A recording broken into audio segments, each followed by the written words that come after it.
Acree only a 23% three-point shooter this season, but was just too open to miss that one. Anytime you get a shot that open, more than likely it will go down as Bumbelow commits a foul. Stays down here on Eastern Michigan's side.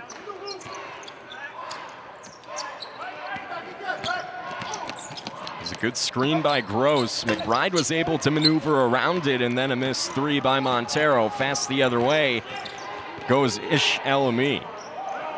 Trying to draw a charge was Spotsville, didn't get it. El-Amin kind of stopped and then realized how much space he had. He was waiting for at least some, I don't know what he was waiting for, but he had plenty of time to knock that one down. That's almost too easy, especially trying to create contact like that, and your defender falls down. You have all the time in the world. McBride over to Montero.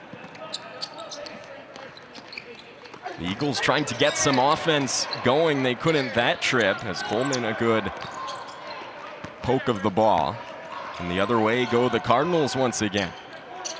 El-Amin, who has been red hot, gives it off to Luke Bumbelow. Over to Coleman in the corner. Bracken Hazen wide open, a mid-range jumper off the front of the rim and ricocheting into the hands of Morgan. And you could see it in the corner. Coleman got stuck a little bit, but he was wanting that skip pass to Luke Bumbelow and realized he had the easier option in Bracken Hazen, because in that zone defense, you got to be weary of what's behind that skip pass. That's an easy safety play to take down the other end for transition line. Noah Morgan showing off his good footwork, but not before he was fouled by Kenai Acree. His first, team second. Ball State's second team foul at the 13:55 mark in the first half. Eastern Michigan inbounds. 20 seconds left on the shot clock. Bumbelow defending McBride nicely, and Ball State pokes it away again. KJ Walton against the double team. The official says he's stepped out, so Eastern Michigan's ball. That's one of those areas I know you want to slow things down and get your offense going, but if you're KJ Walton there, you can't stop right at that spot, because if you make one step to your left, just like he did, you have the out of bounds waiting for you. You bring in that double team, that just makes life even worse for you as a ball handler. Eastern Michigan trailing by 6. Eagles looking to show a little bit offense on this possession. But Ball State, again, no room, Kyle, for the Eagles to really operate. Just some good footwork, by McBride, and he finishes the job. He must have heard you, because, I mean, the way they were moving, there wasn't any movement whatsoever, and that kind of let Ball State relax a little bit, get them a break. But when you get those speedy guards like that and Bryce McBride, you always have to keep yourself on your toes. Good put back by Myron Thomas. Ball State lead back up to 6.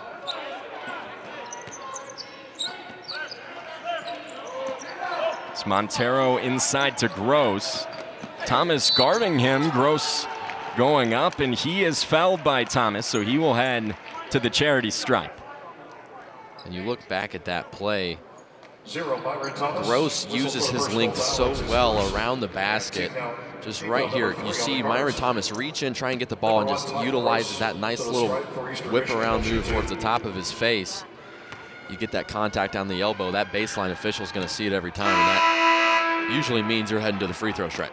And you said it, Kyle, in our keys to the game. Is that going to be really the main priority and main source of offense for the Eagles, is driving in the lane like that to maybe not even score, but at least give themselves some free throw opportunities? Every time, I mean, this is a captain obvious thing to say, Ryan, but every time you get to the line, you have a chance at decreasing the lead or increasing your lead if you have it. So getting to the line is a priority to slow things down a bit, especially with Ball State, a team that likes to run out, get out in space, and utilize the perimeter well on their own offensive end. You have to get to the free throw line and just slow things down if you are Eastern Michigan. This was a good pass by Bumbelow inside to Thomas, but an even better swipe at the ball by Gross.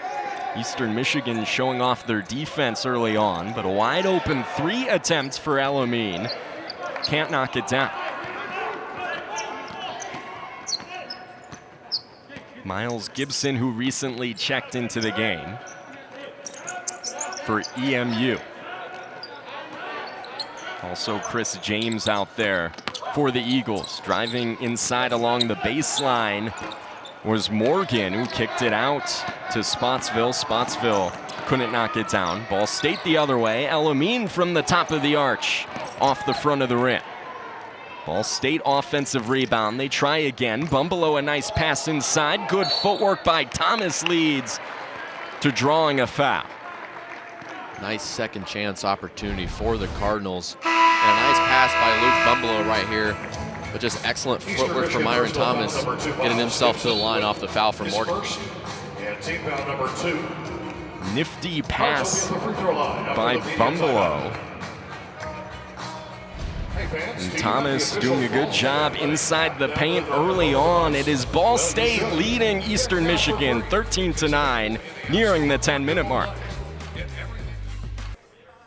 And the pitch count thing kind of interesting with this season. I know we hit on it a little bit earlier, but it's almost like these coaches and managers and pitching coaches, they have sort of a schedule in mind going into the game. The pitch count almost irrelevant, even if somebody's working efficiently. They need to give guys work. They do. And if you're 5 innings through and they both have high pitch counts and it's 0-0, it's easier to yank them and put somebody from the bullpen in because they do need to get their work in. But you're exactly right. This isn't a situation where you want guys to throw 9 innings.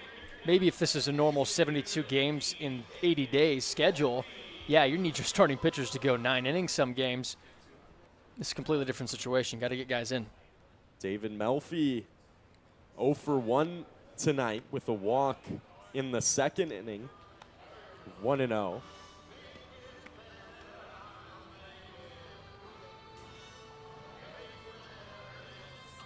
These pitching coaches and coaches talk to these players, college coaches as well.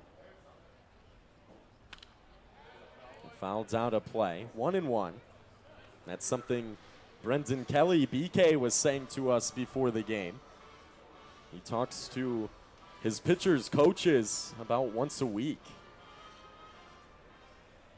Every Sunday has a conversation with them, and that's a strong connection between the player, the coach here in the Northwoods League, and then the coach at their respective schools, because it gives a bond of, okay, are we all on the same page? Are we not on the same page? Why is he struggling? What's working for him? Why is he pitching so well right now? How can we continue to replicate that? And that just gives everybody involved an idea of what to look for in the future from a certain pitcher. And in the case of Philly, okay, he's turning the corner. Last outing was very strong, struck out a lot of guys, didn't give up any runs. What can we do to have him do that again, even though he hasn't pitched since July 8th? Melfi, a bullet, a nice sliding grab by Lofton over to first. Gets away from Elvis. Would have been a bang-bang play at first anyway, but Melfi is aboard. Goes down as a hit. A leadoff single for David Melfi. It's his first hit of the night. Yeah, that's a tough play. Even if he gets the ball in a position for Elvis to make the catch, he's probably safe anyway, so good judgment on a base hit. And now if you're the Bull Moose situation again, a leadoff runner, bottom 6, you have to put some pressure on the Flicker Tails pitching staff. This is the chance to do that. You don't have to worry about the starting pitcher anymore, who went almost seamlessly through your roster. Now get into the teeth of this bullpen. Melfi, a pretty small lead at first. Not the best speed, but he can really move for a catcher. Faster than the average catcher. 1 ball, no strikes to Peter Cerruto. He's 1 for 2 with a bloop single in the second inning into right field.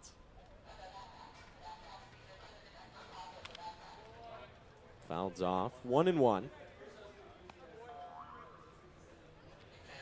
Cerruto really slowly pulling his way out of the slump he has been in this year that really started the first several weeks of the season.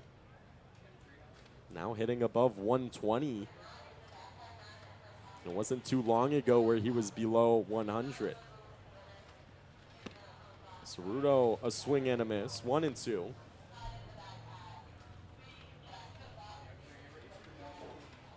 Obviously not in this situation right now, but what are your thoughts on somebody trying to lay out a bunt just to kind of get out of a slump? Yeah, it's definitely a situation you have to think about, especially with the man on base and a 1-1 count. In this situation, probably let him swing away as he did there, but it wouldn't be something to rule out in a potential situation like that. 1 out as Ceruto flies out to Hale in center. Up steps Noah Hemphill. Hemphill doubled back in the 4th, 1 for 2. Jared Wagner, the right fielder, tried to make a nice sliding grab, but couldn't come up with it. A couple opportunities to score for both of these teams, but the pitching has just been too good. Seems like we've seen a lot of 3-ball counts to begin with. Off the end of the bat, a foul ball.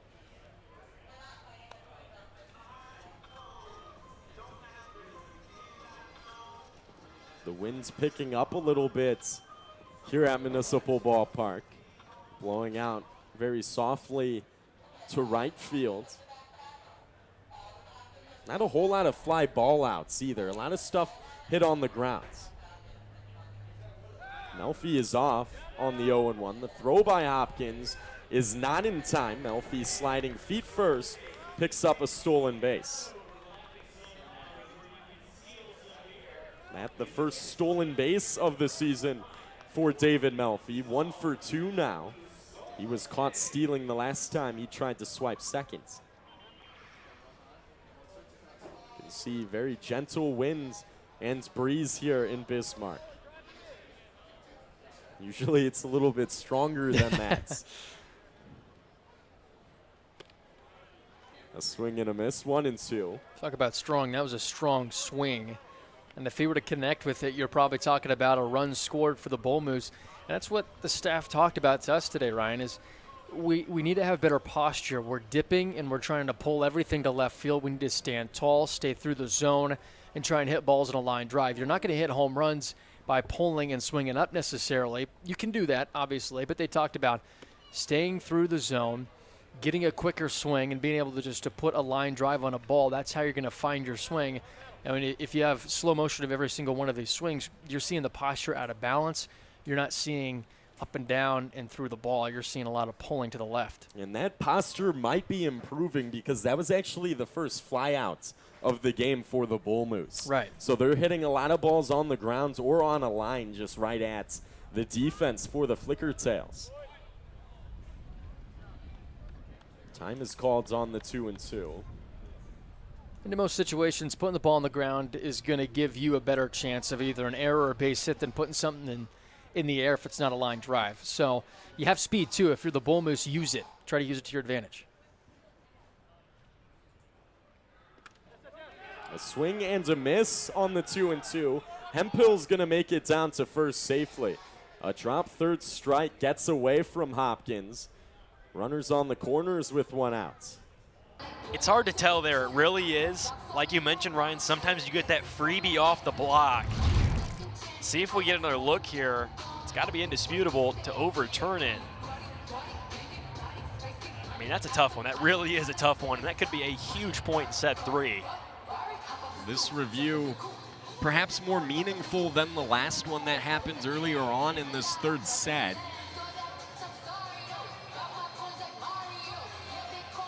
Officials having a word with Ryan Perrott. The reaction from Coach Perrott is almost if this is going to stay for a point for Ball State. I think you said it best, Ryan. I think it's almost that freebie off the block a lot of times we see off of these challenges, and that was enough for the officials to rule the point for Ball State. And good play by Ball State, sticking with the play overall. DFW was ready to call it a point. I mean, that's why that ball was able to get sent into the backcourt and ultimately be out of bounds. But, so Ball State picking up the touch. And that could be the play we go back to at the end of this set number 3 if Ball State can finish it out. All these points that much more important the later on in any given set you get. Purdue-Fort Wayne still not completely happy with that call, but they do still trail by 2. Ball State looking to close out set number 3 on a high note. It will be Quinn Isaacson to serve. This is who you want if you're Ball State at the service line, to try and close out a big set number 3. Isaacson has had a good night, 32 assists, 1 service ace already from the service line. Off the top of the net.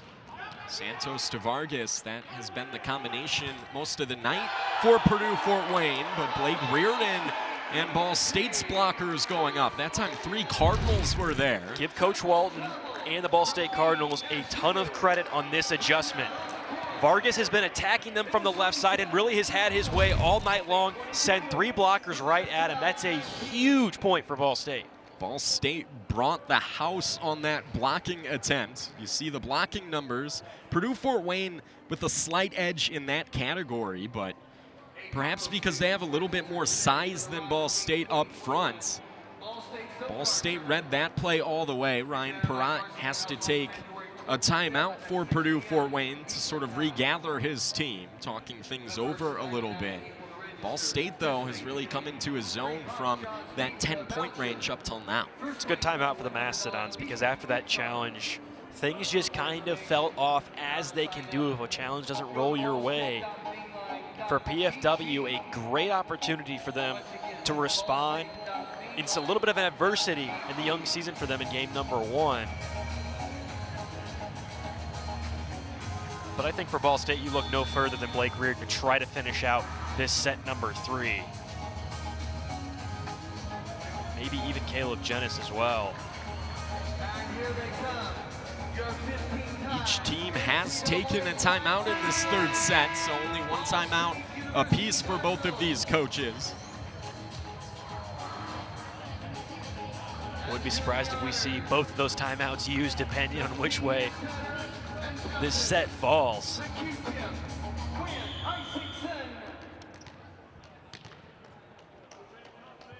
Quinn Isaacson to serve for Ball State.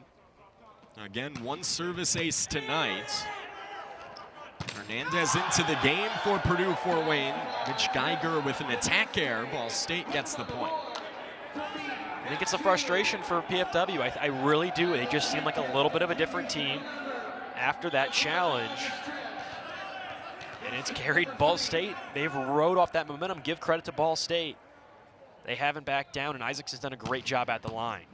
Hernandez had to go down low to get that one, and Santos can't send it over. Ball State keeps it on Purdue Fort Wayne's side and has the Mastodons at set point. Isaacson has gone right at Hernandez every serve at the line the last 3 serves. Hernandez has not been able to get a clean dig off of the serve from Isaacson, and it set up a lot of this miscommunication and confusion at the net for PFW. And you said it, you wouldn't be surprised if all the timeouts in this set are used by both of these coaches. Santos tried to send it over but couldn't do so. It's all on that attack at Hernandez, just not a clean return for PFW. Look no further than Quinn Isaacson at the service line. So no more timeouts left the rest of this 3rd set for Purdue Fort Wayne. Ball State nursing a 5-point lead in this 3rd set. Looking to go up 2-1 against the Mastodons, playing in their first match of the 2021 season. This season for all these teams, as Ryan Perrott told us, it's a sprint, not a marathon. Usually it's a marathon of a season. They're playing 25-plus matches, including a full non-conference schedule, but that's just not the case this season. Quinn Isaacson on a little bit of a run from the service line, looking to close out things in set number 3. Ball State leads by 5.